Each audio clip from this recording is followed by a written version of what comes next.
Comments చేశారు. మీరు అసెంబ్లీలో గెలిచింది 11 మంది అయితే 1100 మందిలాగా మాట్లాడుతున్నారు అని. అంటే ఇది కాంప్లిమెంట్ అనుకోవాలా సార్? ఎలా నచ్చితే కదా హరీష్. 1100 మంది లెవెల్లో ఆయనను భయం పుట్టించగలుగుతున్నారు అని అంటే ఆయనకు నిజంగా గొప్ప సంగతే కదా. మా వాళ్ళ క్రెడిట్ ఇవ్వాల్సిందే కదా.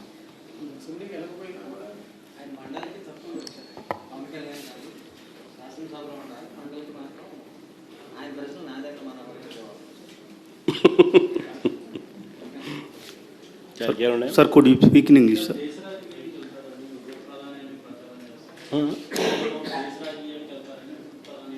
ఎందుకు అని అంటూ కూడా ప్రచారం జరుగుతుంది. చంద్రబాబు నాయుడు ఉప ప్రధాని ఎవరు చెప్పినారు స్వామి?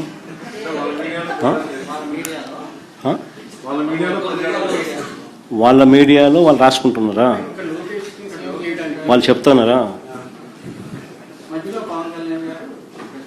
గొప్ప సంగతి నిజంగా. ఈయన ముఖ్యమంత్రిగానే భరాయించలేకున్నారు ప్రజలు. ఈయన ఉప ముఖ్యమంత్రి ఉప ప్రధాని అయితే ఇంకా దేశ ప్రజలు ఏం భరాయిస్తారండి?